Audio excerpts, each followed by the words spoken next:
निर्णय करने के लिए इस बात पर भी ध्यान देना चाहिए कि ग्रंथ ने, वक्ता ने अथवा निबंध में किस बात की प्रशंसा की गई है।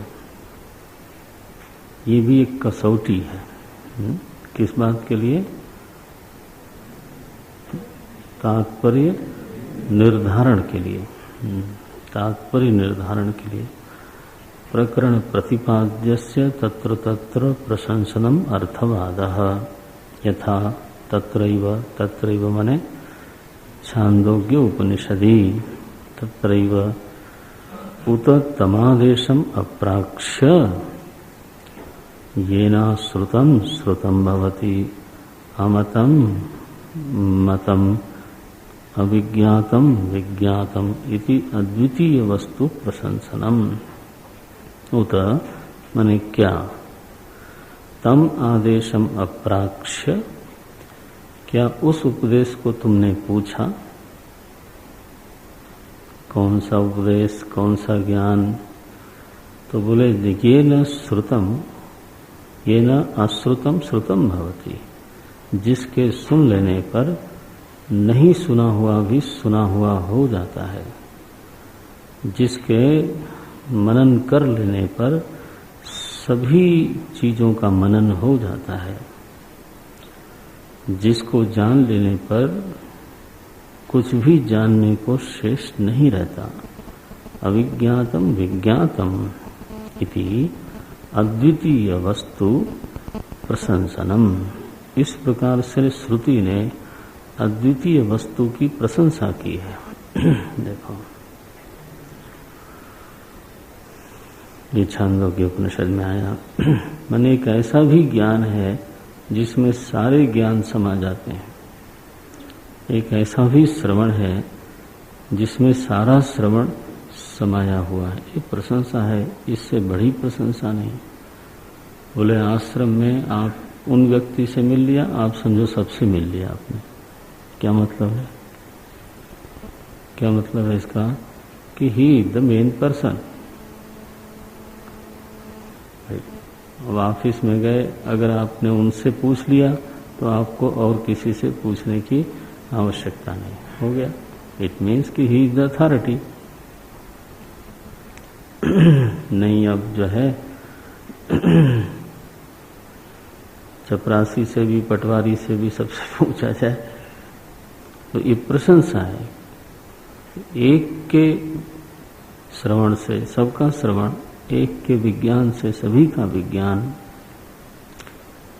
एक के मनन से सभी का मनन सिद्ध हो जाता है। ऐसी भी एक वस्तु है।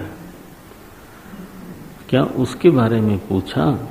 ये श्वेत केतु से उनके गुरु ने प्रश्न किया था। कब किया था?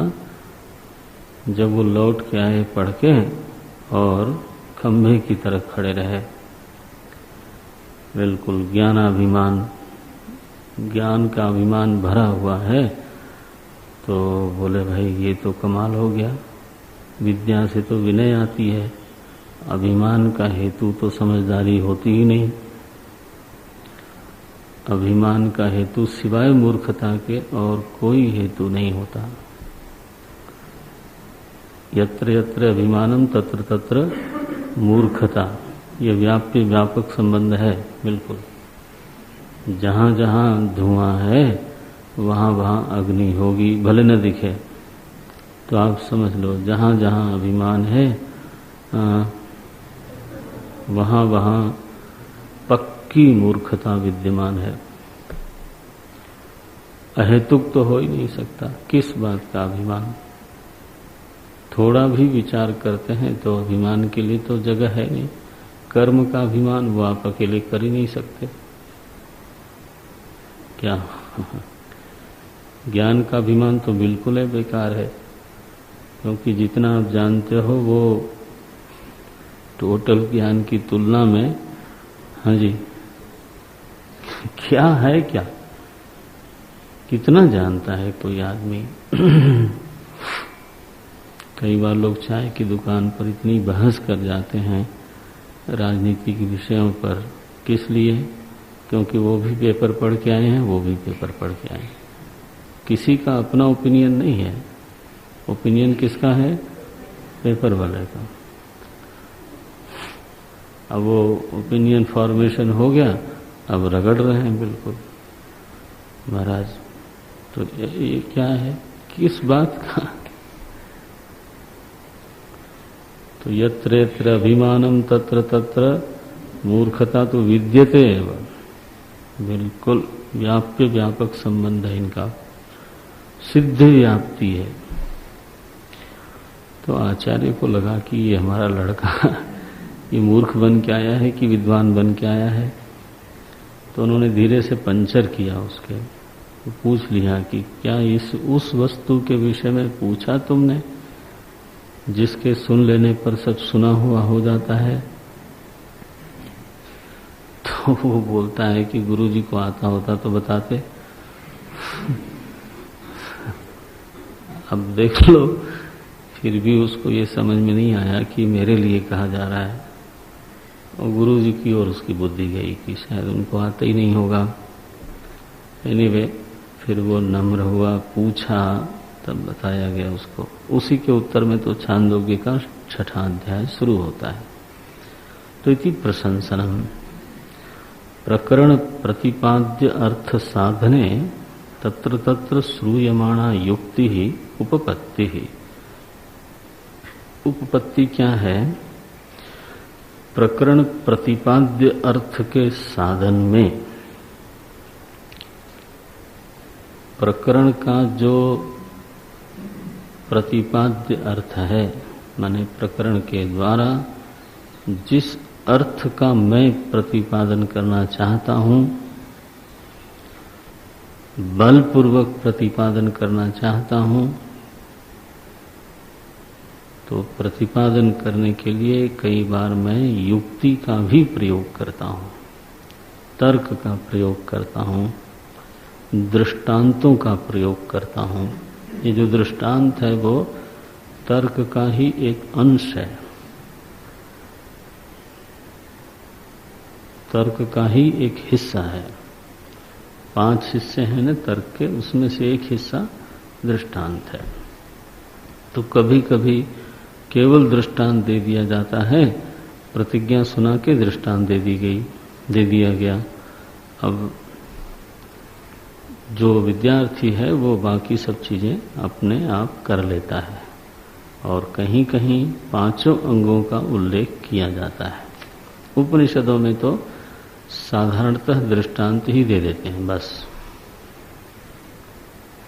यथा सतः पुरुषात् केशलोमानी तथा क्षरात् संभवती है विश्वम यथोर्न विसृजते गृह्णते च।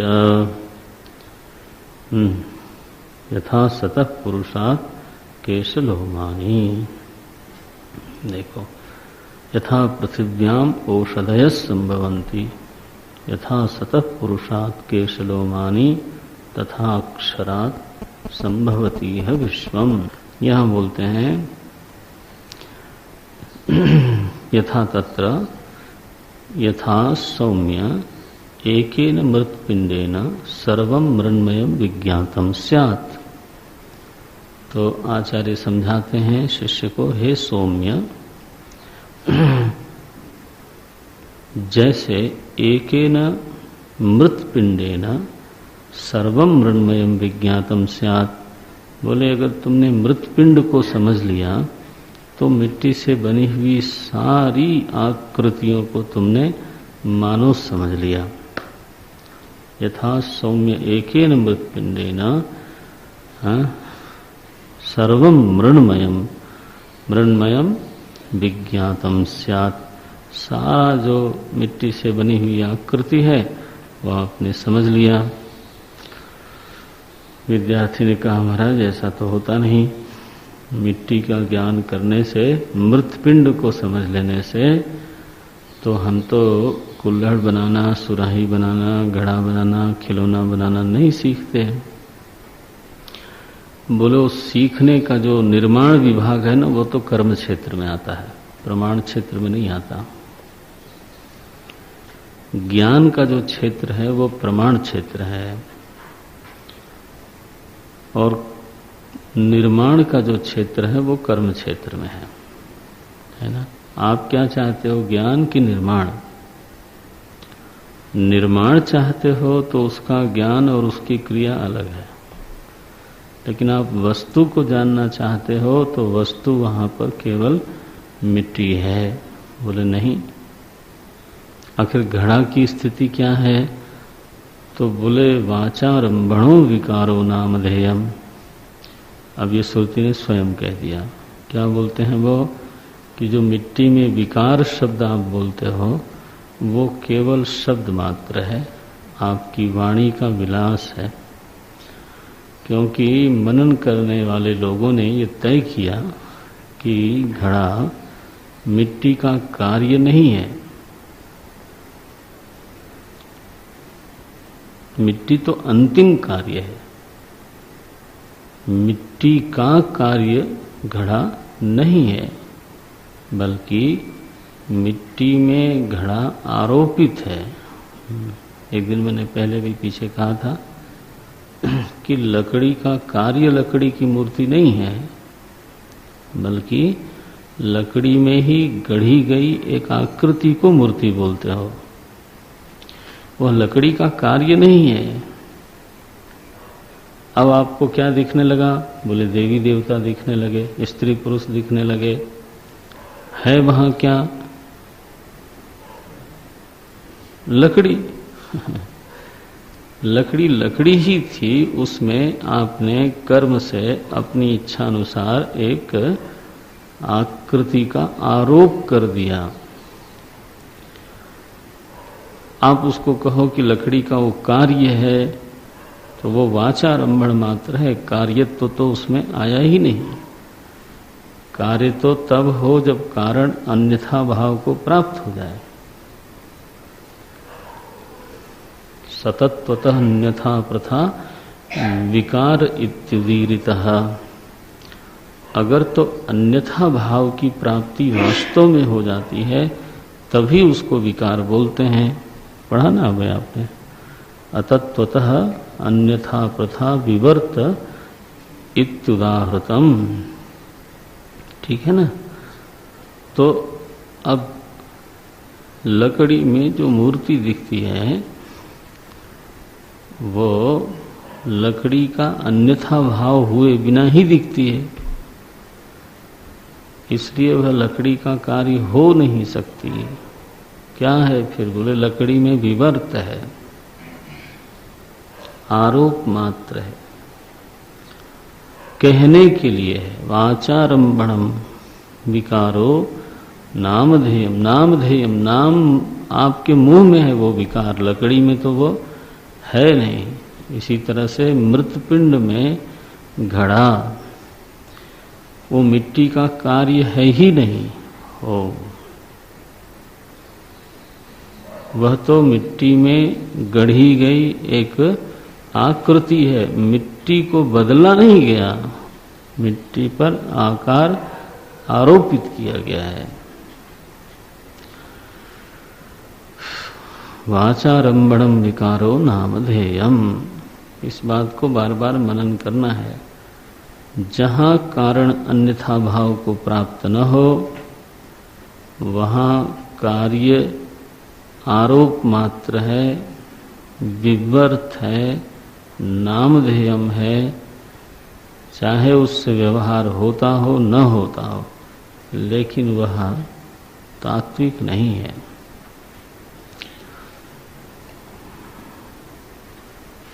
तो हमें बताया गया कि स्थूल पंचमहाभूत से स्थूल शरीर बना। स्थूल पंचमहाभूत तो अंतिम कार्य है। अब उस स्थूल पंचमहाभूत से हमारा यह स्थूल शरीर बना, तो ये क्या है फिर? ये तो स्थूल पंचमहाभूत का कार्य नहीं है ही नहीं। ओम नारायण। क्या है? बोले स्थूल पंचमहाभूत में गढ़ी गई, हमारे कर्मों के द्वारा गढ़ी गई एक आकृति है। और वह आकृति कैसी है? आरोपित है, प्रतीति मात्र है, वैसे ही जैसे लकड़ी में आकार का आरोप है। छुएंगे तो लकड़ी को ही छुएंगे, है ना। इसी तरह से इस देह में जब चाहो तब पंचमहाभूत को निकाल लो और वही मिलता ही है, और कुछ मिलता ही नहीं। ताप है, वायु है, जल है, पृथ्वी अंश है, वो वैसे का वैसा ही है, केवल पिंडीकरणम भवति, एक आकृति गढ़ गई। कैसे? अब भाई कर्म से, और कैसे देख लो। तो वाचारंभणम, हम जिसको सच बोलते हैं कि कुछ बना और फिर कुछ बिगड़ेगा, तो है ना, मध्यकाल में उसकी प्रतिष्ठा है। हम ऐसा सोचते हैं। ये लोग बोलते हैं नहीं कुछ बना ऐसा बोलते हैं। आरोप हुआ था कर्म के कारण, कर्मक्षय से वो आरोप उड़ गया। वाचारंभणम विकारो नामधेयम मृत्तिका इति एव सत्यम, मृत्तिकेत्येव सत्यम, ऐसा कह दिया श्रुति ने। मिट्टी ही सच है, ही। तो बोले हमारा मिट्टी और घड़ा करें तो क्या होगा? बोले नहीं, वो गलत बात है, क्योंकि घड़ा तो नामधेय मुंह में है तुम्हारे, मिट्टी में है नहीं। मिट्टी से पूछो तो पता चलेगा। बोले मैं ही हूं अद्वितीय, घड़ा किधर?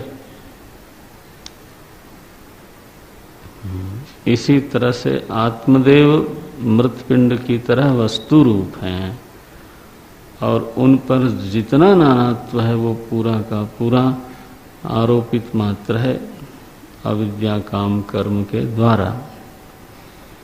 तो ये युक्ति दी। युक्ति क्या है इसमें?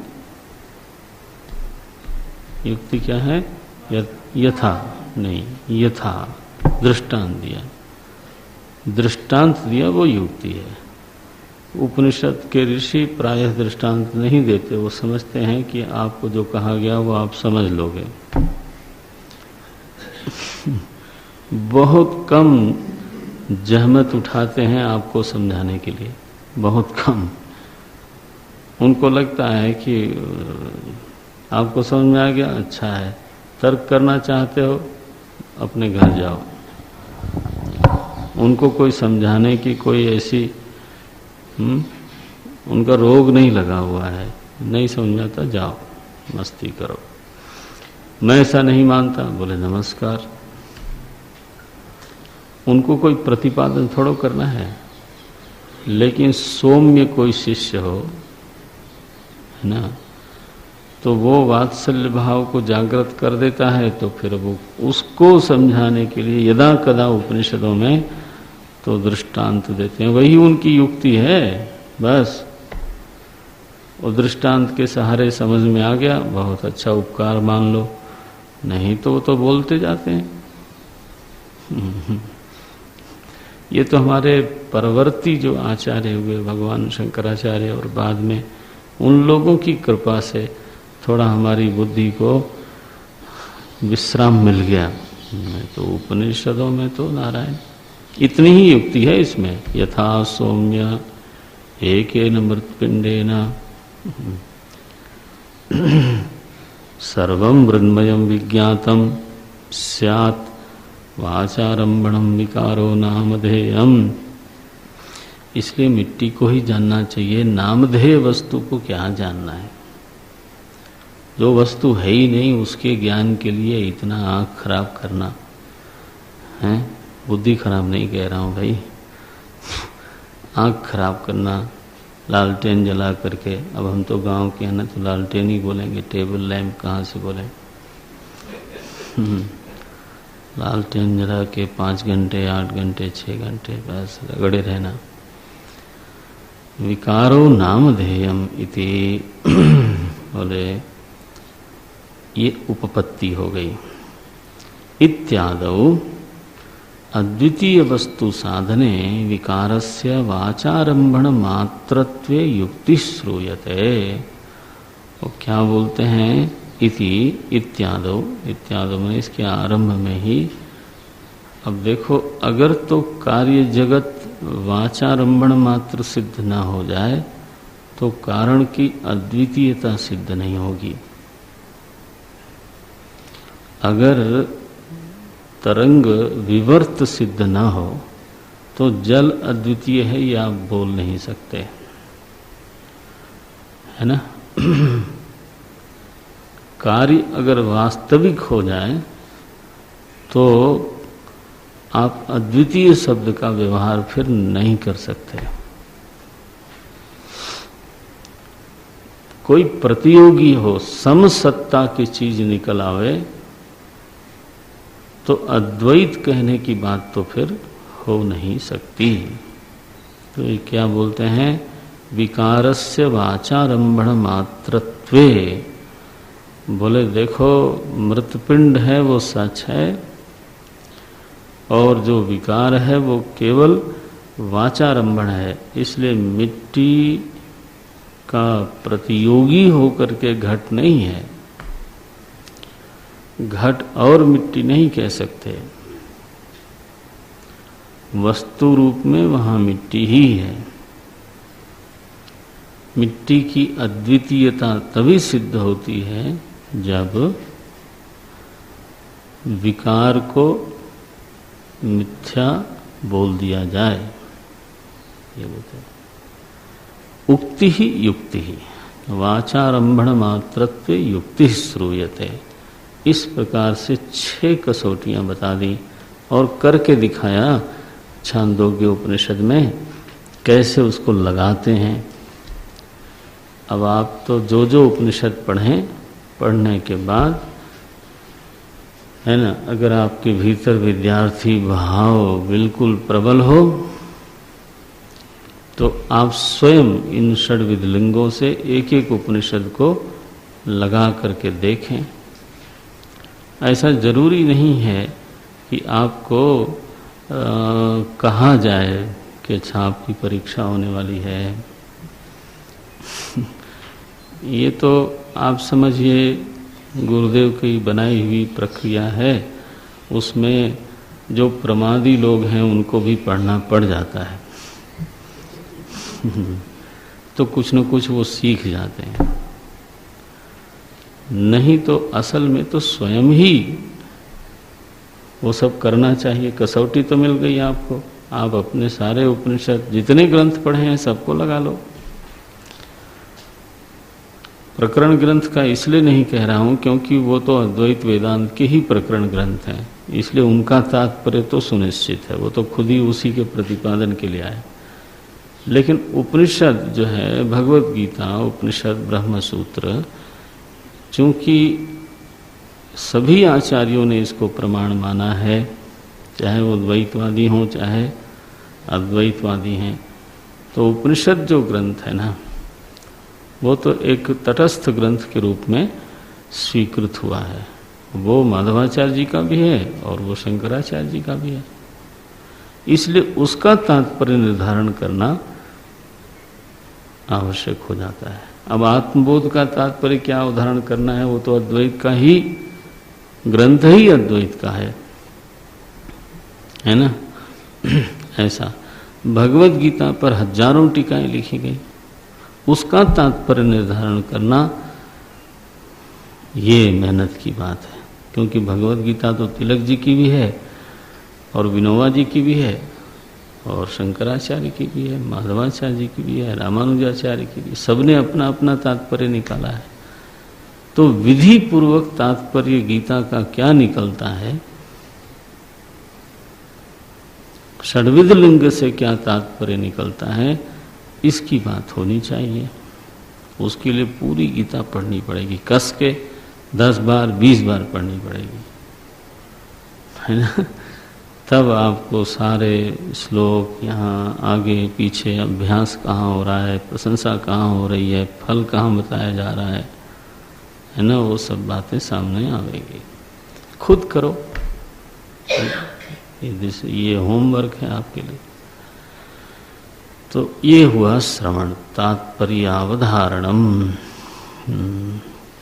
अब आता है मननम, क्योंकि आचार्य ने कहा था कि जब तक एवं भूत स्वरूप चैतन्य साक्षात्कार पर्यंतम श्रवण मनन निधिध्यासन समाधि अनुष्ठान अपेक्षत्वात् तेपि प्रदर्श्यन्ते। बोले चूंकि इस स्वरूप साक्षात्कार के लिए श्रवण मनन निधिध्यासन आदि की आवश्यकता होती है, इसलिए उनका भी निरूपण किया जाता है। तो श्रवण का हो गया, अब मनन का बोलते हैं। देखिए, मननम तु श्रुतस्य अद्वितीय वस्तुनः वेदांत अनुगुण युक्तिभिः अनवरतम् अनुचिंतनम् विजातीय देहादि प्रत्यय रहित अद्वितीय वस्तु सजातीय प्रत्यय प्रभाहो निधिध्यासनम समाधिर्द्विविधः सविकल्पको निर्विकल्पकश्चैति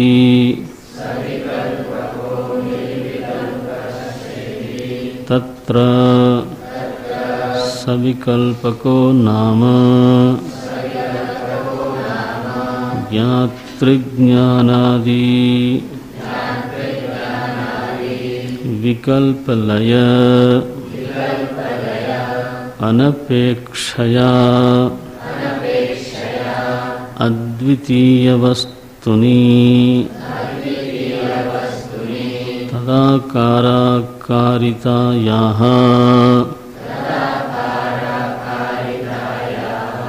चित्तवृत्तेः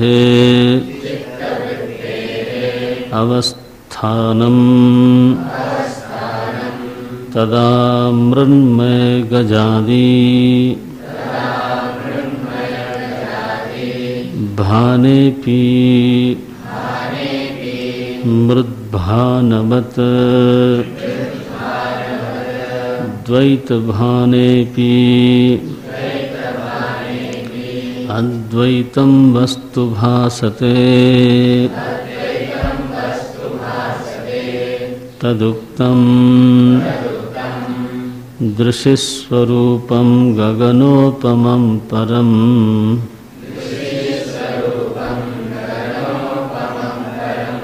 सकृत् विभातं त्वजमेकमक्षरम्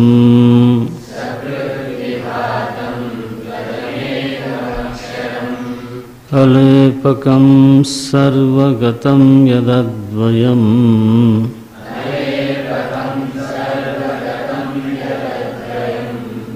तदेव चाहं सततं विमुक्तः।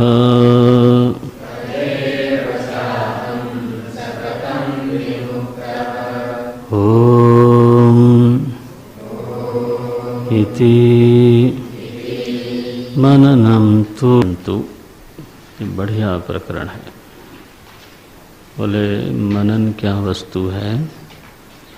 श्रुतस्य अद्वितीय वस्तुनः। क्या सुना आपने? बोले अद्वितीय वस्तु के बारे में सुना। सुना माने अवधारण कर लिया। अभी बोला सुना माने निश्चय पर पहुंच गए, तात्पर्य अवधारण कर लिया। श्रुतस्य, श्रुतस्य माने अवधारितस्य। श्रुतस्य माने सुना हुआ, ऐसा अर्थ गलत नहीं है, लेकिन फिर असली अर्थ नहीं आया ना। श्रुतस्य माने श्रवणेन षड्विध लिंगैः अवधारितस्य अद्वितीय वस्तुनः। वह जो अवधारित निर्धारित निश्चय की हुई अद्वितीय वस्तु है, जिसके बारे में बिल्कुल बुद्धि सुस्थिर हो गई कि बस आत्मदेव के अलावा और कोई सत्ता उपनिषद मानती नहीं है। कार्य जगत को विवर्त कोटि में ही रखती है ना। श्रुतस्य अद्वितीय वस्तुनः। अब ये तो सुन लिया, अवधारणा हो गई, लेकिन अब मनन क्या है? बोले वेदांत अनुगुण युक्ति भी। वेदांत के अनुकूल युक्तियों के द्वारा, प्रतिकूल नहीं है, वेदांत अनुगुण युक्ति भी, वेदांतों के अनुकूल युक्तियों के द्वारा अनवरतम अनुचिंतनम, अनवरत अनुचिंतन करना। अनु शब्द का अर्थ दोनों होता है। अनु माने कभी निरंतर भी बोलते हैं, वैसे तो अनवरत शब्द दिया है, इसलिए निरंतर अर्थ करने से तो पुनरावृत्ति दोष हो गया। तो अनु का अर्थ क्या होगा? पीछे। पीछे माने किसके? श्रवण के पीछे। यस, सुने हुए विषय का बारंबार युक्ति पूर्वक विचार करना। मनन में युक्ति का तत्व आवश्यक हो गया। युक्ति पूर्वक विचार करना, मनन में युक्ति की प्रधानता है। अच्छा, युक्ति पूर्वक विचार करना। कैसी युक्ति? बोले वेदांत अनुगुण, वेदांत के अनुकूल होनी चाहिए युक्तियां, प्रतिकूल नहीं हो। प्रतिकूल नहीं हो माने क्या? पूर्व पक्ष उठाया न जाए, उठाया जाए, बहुत जोर से उठाना हो उठाओ आप, लेकिन दुष्तर्क ना हो ना। साधन पंचकम में आप पढ़ते हो, दुष्तर्कात् सुविरम्यताम श्रुतिमतः तर्कोनुसंधीयताम। बस वो है यहाँ पर, श्रुतिमतः तर्कोनुसंधीयताम। श्रुति मत को सुस्थिर बनाने के लिए, समझने के लिए अपना जो मन है वो हमेशा श्रुति पक्ष में होना चाहिए। ये तो तर्क में क्या है? एक तरह की वकालत है। तो हम किसके वकील बनते हैं? श्रुति विरोधी के या श्रुति के? तो वकील ही बनना है तो श्रुति का वकील क्यों न बना जाए? बोले वो तो हार सकते हैं उसमें, तो हार जाओ, लेकिन हार कैसे सकते हैं? श्रुति पक्ष तो सही है, हमारी प्रज्ञा में दोष हो सकता है, कमी हो सकती है, हमारी युक्तियों में शिथिलता हो सकती है, उसको कल फिर मजबूत कर लेंगे, किसी और से पूछ लेंगे। लेकिन श्रुति के विरोधी बन गए अगर, और हमने कहा कि तो लाओ चैलेंज करते हैं, श्रुति की बातों को चैलेंज करते हैं और हम काट के छोड़ेंगे। अब काट के छोड़ेंगे तो दूसरे से फिर समझने के लिए इच्छा कम हो जाएगी। अगर हमने एक बार श्रुति मत का कहीं खंडन कर दिया तो अब खंडन हो गया, मेरे लिए तो खंडन हो गया, और हम विरोधी बने बैठे ही हैं, तो हमारा खंडन एक तरह से हमारे बुद्धि के सामने सिद्ध हो गया। अच्छा, अगर अनुकूल तर्क करते हैं तो अगर मानो किसी विवादी ने हमारा मत का खंडन कर भी दिया तो अब हम वहाँ चुप थोड़ो बैठेंगे। अब हम जाएंगे किसी प्रौढ़ विद्वान के सामने, बोलेंगे महाराज अमुक व्यक्ति ने ऐसा अर्थ कर दिया, मैं कुछ जवाब नहीं दे पाया। ठीक है, तो वो व्यक्ति फिर हमारी मदद करेगा, अंततः हम सुस्थिर हो जाएंगे, क्योंकि पक्ष जो सही है उसको जीतना ही है। लेकिन अगर हम विरोधी बनते हैं तो हम वहीं रुक जाते हैं। हम उसको और समझने के लिए आगे किसी के पास जाने की जरूरत नहीं समझ बोले, ऐसे श्रुतियों में ऐसा लिखा है।